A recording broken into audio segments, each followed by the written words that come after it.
So Ain't I it leave. funny how a man's mind changes in a prison once they know they're about to go home, man?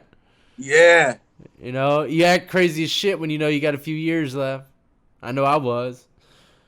And then you go, and yeah, then you're about to go home, and you tighten the hell up. You tighten the ship down. You ain't trying to get no charges, nothing. You know what I mean? yeah, and that was my problem. You tell me you got to be good for 5 years in this prison. Yeah, Well, what's being good? yeah, Like I came in, like I told you, they called me Justin Bieber when I first came in. yeah, Luckily, a family friend was locked up at that prison, and he put me on point with a lot of shit, that was going on in there, and he gave me good advice because dudes was trying me all the time, and most of my trouble was for being, violent.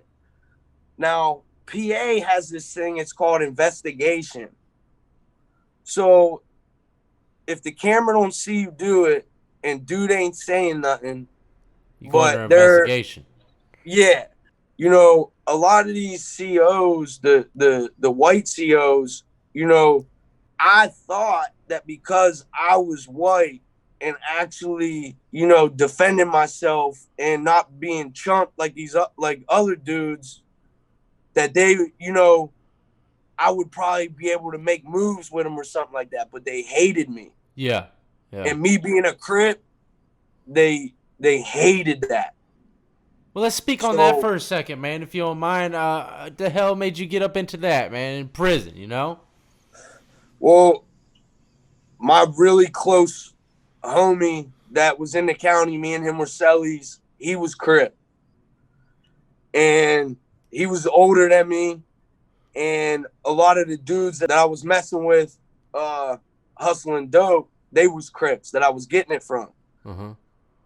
And he was basically telling me how PA prison was, and he'd been to a couple prisons already, and he was breaking it down to me like, look, you're gonna be riding with all the Pittsburgh dudes. Like, there's gonna be a few Aliquippa dudes, but you was up in the city with us running around. You're gonna be riding with us, and you already know Pittsburgh is damn near all crip, Yeah. and that's what. So he pretty much, was telling me about how it was gonna be, and I mean, was there a lot of other white Crips already on the no, scene? no, but see, dude, there was. I had another celly. He was older. He was crip too.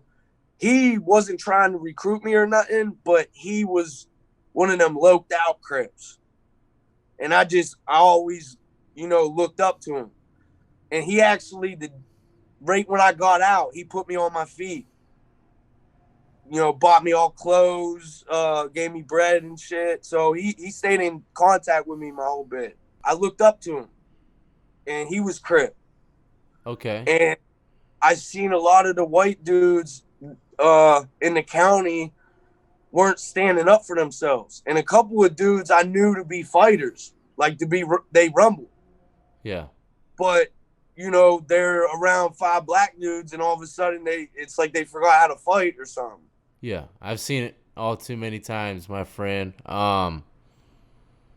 But I had some real thorough white friends in prison that got hands like a motherfucker, ain't scared of nobody. But the majority of us in jail, I don't know what it is, but it's like they scared of other skin colors. Yeah, the In majority of them. my area, it ain't like that out Cali. My cousin out there, it ain't like that out there. But Yeah. Yeah, well, it's just a unity thing, man. You know, there's no unity within, a lot of these East Coast states when it comes to white guys. And plus, they're outnumbered severely. oh yeah, I mean, it's like really bad, man. So, naturally, it's kind of like, you know, birds of the same feather flock together. You know, you put a white guy in prison and you're surrounded by a bunch of black gangs. He's might more than likely join a black gang. You know what I mean? If they will allow it. If they allow it. Yeah. All right, so I mean, did anybody have any kind of issues with you becoming a Crip, being white? I mean, did you have to put in extra work? Were people like, look, you're going to, did you feel like you were being used as a crash dummy at times? Anything like this? Not, you know what? I honestly can say never a crash dummy because everybody was putting in work themselves. But I was asked to put work in, and I had to prove myself a little bit more than the other dudes I noticed. You know, a lot of dudes, the way I looked, especially. You know, everybody want to call me pretty boy and shit, Justin Bieber. And, you know, at the time, I can't even grow hair on my face. So you got dudes telling me, what are you shaving your beard for? And I'm like, yeah, I can't even grow a fucking beard. So real shit, my man right up there, he like, yo, you ain't got no ink on you. That's why you look young. He like, you can't grow a beard, but get bombed out. So I took that and ran. Like, I always been an extremist. Yeah. I literally got both my sleeves done at the same time. Yeah. And keeping it real, I got it done because I didn't want to look like a little kid. Yeah. And I was putting in work. I was fighting. I was rumbling. So I was doing other shit too, but the look went along with it. So then I didn't have to do so much fucked up shit and take so many whole trips. I've seen a lot of dudes my age that were different races, and they didn't have to go through half of the shit that I did. Yeah. And they didn't have to know half of the knowledge that I had to know. Like, I get G-checked all the time. Yeah. But I knew my shit. Yeah. But so there's a little bias in it, but never crashed on me shit though. Yeah. There's always gonna be the cons and pros and cons, you know, to everything. But like this shit used to irritate the fuck out of me. Like, you know, I'm 5'7", 150 pounds, so I'm not even a big white dude. So I just, like, you know, I dealt drugs and I occasionally robbed dealers and shit. You know, I ran around with a gun and all that, but I wasn't, you know, shooting like crazy. You know, I wasn't, you know, moving like that.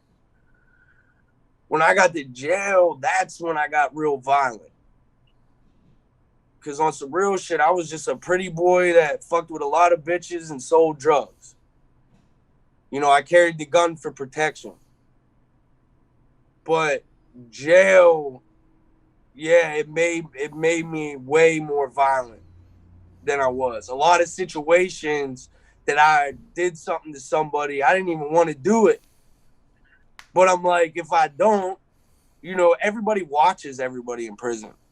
yeah. Nobody got nothing better to do than to eye hustle everybody's shit. So if somebody says something crazy to me and I don't do shit, I'm going to have 10 other dudes that's going to say crazy shit to me. Yeah. And then it only escalates. You know, now I'm coming back from commissary and dudes are in my cell taking my shit. Yeah. Now some old head lifer booty bandit is up in my cell. You know, I seen all that. I was smart enough to see all that. And no, I didn't want none of that. So I got violent. Are you able to speak on a time where you had to do something that you didn't want to do, that you recall? Oh, yeah. I mean, a bunch. The main prison that I had to do a lot of that shit was Western. That prison shut down now. But SCI Pittsburgh. Okay.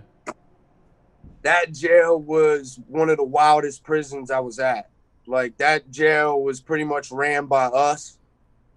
And a lot of the that's a really, really old prison. It was one of the oldest running prisons in our state. And, you know, PA, we got 20-something prisons. Yeah. But yeah, this one was like in the 1800s. It was built. No AC. Summertime cells are like 130 degrees, and I'm not even exaggerating. Yeah. You know, people passing out all the time in the summer. Like my Foot Locker, I had a plastic Foot Locker. I'd fill that shit up with water at night. And I'd sit in there in my boxers and be, you know, smoking weed or deuce, whatever, spice. Yeah. You know, that's an epidemic in prison.